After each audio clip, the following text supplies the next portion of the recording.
नामक रियासत में राजा भैरव सिंह रहा करते थे। उनकी एक बेटी भी थी जिसका नाम अलका था। राजकुमारी अलका बहुत ही चालाक और घमंडी स्वभाव की थी। उनके राजमोची की बेटी सीमा बहुत ही दयावान और नेक थी। एक दिन जब वह घर का काम कर रही थी तभी उसे एक सांप ने काट लिया। तभी उसके पिताजी ने वैद्य को बुलाया।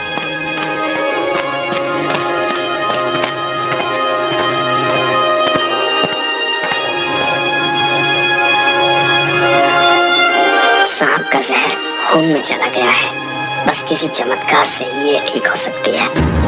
सब उसे ठीक करने की आशा छोड़ देते हैं। महल की राजकुमारी अलका सीमा की हम उम्र की ही थी, लेकिन वह सीमा का बहुत मजाक उड़ाती और उसे लंगड़ी कहकर बुलाती थी। राजा की बेटी होने के कारण कोई उसको कुछ भी नहीं बोलता था। एक दिन जब वह सब खेल रही थी, चलो हम दौड़ का मुकाबला करते हैं, जो प्रथम आएगा उसे मैं अपनी नई सोने की जूतियां दूंगी। उसकी बात सुनकर सभी सहेलियां बहुत खुश हो जाती हैं। सीमा अपने पैरों की खराबी के कारण कभी ऐसे खेलों में भाग नहीं ले पाती थी। क्यों लंगड़ी, तू नहीं खेलेगी? देख ले, तुझे सोने की जूतियां नहीं चाहिए? राजकुमारी की जूतियां पाने के लालच में सीमा भी दौड़ के लिए तैयार हो गई। राजकुमारी की जूतियां तो सोने से बनी हैं। ऐसी जूतियां तो मैं सपने में भी नहीं पा सकती। मैं जी जान से मुकाबला जीतने की कोशिश करूंगी और इन जूतियों को जीत लूंगी। सीमा तेजी से भागने लगी, तभी अलका ने उसके पैरों पर अपनी टांग अड़ा दी, जिससे वह गिर गई। बड़ी आई जीतने वाली लंगड़ी कहीं की। ये जूतियां अब मेरी ही रहेंगी। मोची की लंगड़ी बेटी होने के बाद भी तो सोने चांदी की जूतियां पहनने का सपना देखती है। मानना पड़ेगा भाई, क्यों सहेलियों? दूसरी सहेलियां सीमा को उठाने में मदद करने लगी। उदास सीमा अपने घर वापस चली गई और अपने बापू के काम में मदद करने लगी। सीमा बेटी, वो सोने की चादर को उठाना। राजा के यहाँ से राजकुमारी के लिए सोने की जूतियां बनाने का आदेश आया है। बाबू, राजकुमारी सबको अपनी सखी कहती है, पर मुझे लंगड़ी, क्या मैं उनकी सखी कभी नहीं बनूंगी?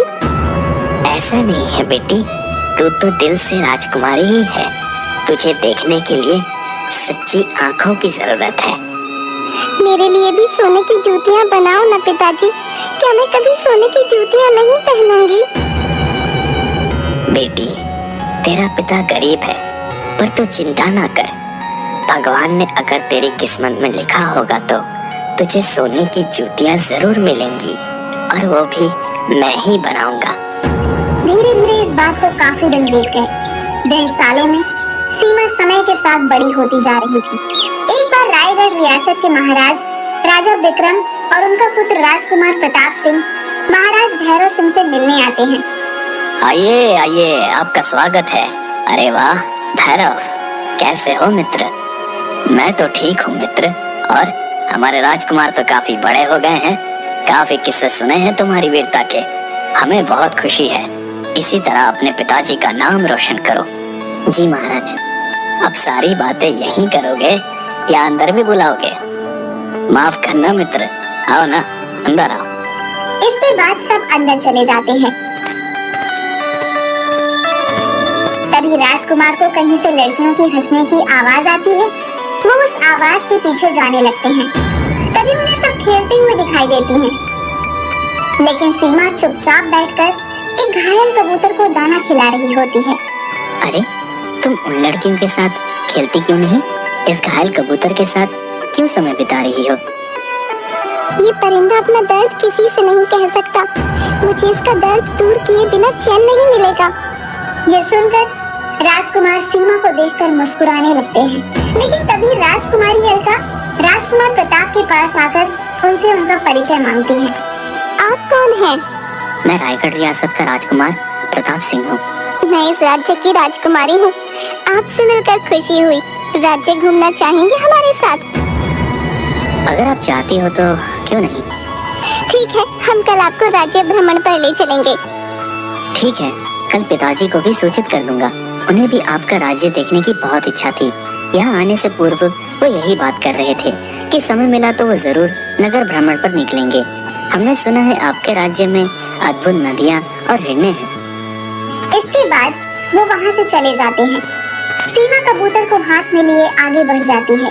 अगले दिन महाराज विक्रम सिंह और राजकुमार अलका के साथ राज्य में घूमने निकलते हैं। तभी गांव के बच्चे अलका को देख उत्साहित होकर उसके पास आ जाते हैं। इतनी हिम्मत कि हमारे कीमती पोशाक को तुमने छुआ? बदतमीज! सैनिकों, 10 कोड़े लगाओ इसे।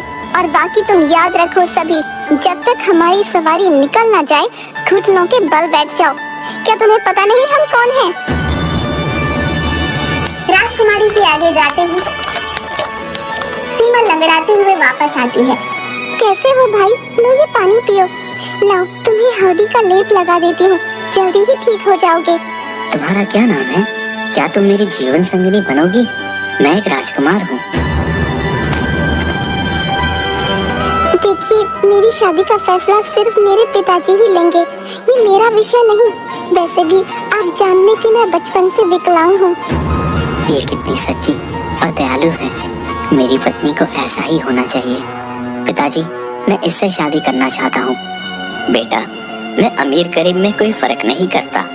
अगर तुम्हें ऐसा लगता है कि ये लड़की तुम्हारी जीवन संगिनी बन सकती है, तो मैं कल ही इसके यहाँ रिश्ता भिजवा दूंगा। दूसरी तरफ अलका महाराज विक्रम सिंह की बातें सुन ली। यह बात सुनकर राजकुमारी अलका को बहुत बुरा लगा। महल वापस आने पर वह बोली, राजकुमार, शायद आपको पता नहीं, सीमा लंगड़ी है। उसका एक पैर बड़ा और एक पैर छोटा है, जो साधारण रूप से चल भी नहीं सकती। जिंदगी की दौड़ में आपका साथ कैसे दे पाएगी? शारीरिक कमी से मुझे कोई फर्क नहीं पड़ता राजकुमारी। आत्मा की सुंदरता ही सबसे बड़ी खूबसूरती होती है। मुझे ये लड़की बहुत पसंद है। मैं इसके साथ कदम से कदम मिलकर चलूंगा। राजकुमार, क्या मैं आपके योग्य नहीं? क्या वो साधारण लड़की मुझसे ज्यादा रूपवान है? देखो राजकुमारी, अपनी जीवन संगिनी के अंदर कई तरह के विशेषताएं देखना चाहता हूँ। मेरे लिए शारीरिक सुंदरता का कोई मूल्य नहीं।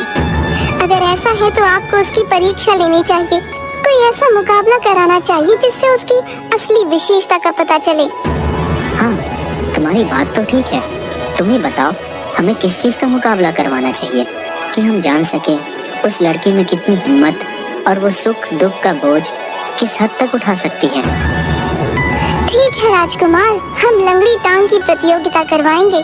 सीमा का एक पैर खराब है, इसके बावजूद अगर वो प्रतियोगिता में भाग लेने को तैयार हो जाती है और जीत भी जाती है, इसका मतलब कि वो रानी बनने के योग्य है। लेकिन बदले में अगर वह न जीती तो आपको मुझसे विवाह करना होगा। मैं तैयार हूँ, लेकिन मुझसे विवाह करने के लिए तुम्हें भी इस प्रतियोगिता में भाग लेना होगा। अगर तुम जीत गई तो मैं तुमसे विवाह कर लूंगा। अलका मन ही मन सोचती है, लंगड़ी टांग प्रतियोगिता का मुकाबला कराना ठीक रहेगा। सीमा की एक टांग तो खराब है और इस मुकाबले में कभी भी जीत नहीं पाएगा। मेरा विवाह तो राजकुमार से ही होगा। सुबह होते ही अलका महाराज को इस बात की सूचना देती है। पिताजी, राजकुमार प्रताप सिंह विवाह के लिए लंगड़ी टांग प्रतियोगिता करवाना चाहते हैं। यदि सीमा इसमें जीत गई तो वो उससे विवाह कर लेंगे, वरना मेरी जीत तो पक्की है। मैं ही बनूंगी उनकी अर्धांगिनी। महाराज उसकी बात सुनकर मान जाते हैं। पूरे गांव में ढिढोरा पिटवा देते हैं। सुनिए सुनिए सुनिए, कल शाम शाही मैदान में लंगड़ी टांग प्रतियोगिता की प्रतियोगिता होगी। प्रतियोगिता में गांव की हर लड़की को भाग लेना जरूरी है। जो लड़की इस प्रतियोगिता में जीतेगी उसे सोने की बनाई हुई जूतियां इनाम में दी जाएंगी और राजकुमार उसके साथ विवाह कर लेंगे। सीमा सोचती है, इस प्रतियोगिता में वह नहीं जीत पाएगी। इस प्रतियोगिता में जाना बेकार है। बेटी, तैयारी कर लो, तुझे ये प्रतियोगिता जीतनी ही है। तू कहती थी ना, तुझे मेरे बनाए हुए सोने के जूते पहनने हैं। मेरा मन कहता है अब ये जूते तुझे ही मिलेंगे। नहीं पिताजी, मैं नहीं जीत पाऊंगी। सभी लोग मेरा मजाक बनाएंगे। मैं झूठे सपने नहीं देखती। मैं इसमें भाग नहीं लूंगी। पिता के बार बार समझाने पर सीमा प्रतियोगिता में भाग लेने जाती है। अलका भी प्रतियोगिता के लिए तैयार होने लगती है। वह जैसे ही जूते पैर में डालती है, उफ, इसे पहनकर दौड़ना तो नामुमकिन है। वहाँ पर आती है। उसे देख अलका के मन में एक षड्यंत्र आता है और वह कहती है, सीमा, अरे पगली, तुम तो नंगे पैर आई हो। बड़े बड़े घरों की लड़कियां तुम्हारा मजाक बनाएंगी, लेकिन चिंता मत करो, तुम मेरी ये पुरानी जूती पहनकर इस प्रतियोगिता में भाग लेना। आखिर तुम मेरी सहेली हो, इतना तो मैं कर ही सकती हूँ। अलका सीमा को अपनी टूटी हुई जूती दे देती है, जिसके अंदर कीली निकली हुई थी। भोली भाली सीमा अलका की जूती पहनकर प्रतियोगिता में भाग लेने के लिए तैयार हो जाती है।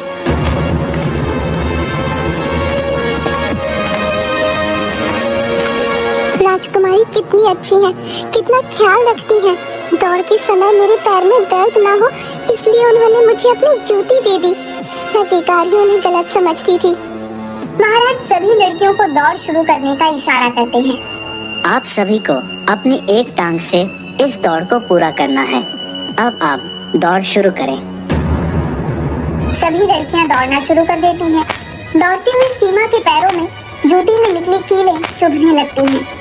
ओह माँ, असहनीय दर्द हो रहा है। पैर खराब होने के कारण मेरे जीवन में तो कोई खुशी नहीं है, लेकिन मैं जीतकर अपने पिताजी को खुश जरूर करूंगी। वो अपने पिताजी की इच्छा पूरी करने के लिए दौड़ती रहती है। उसकी आंखों में आंसू और पैर से खून निकलने लगता है, लेकिन वह अपनी गति कम नहीं करती। ये सीमा सबसे आगे दौड़ रही है, लेकिन बस कुछ ही देर में सबसे पीछे नजर आएगी।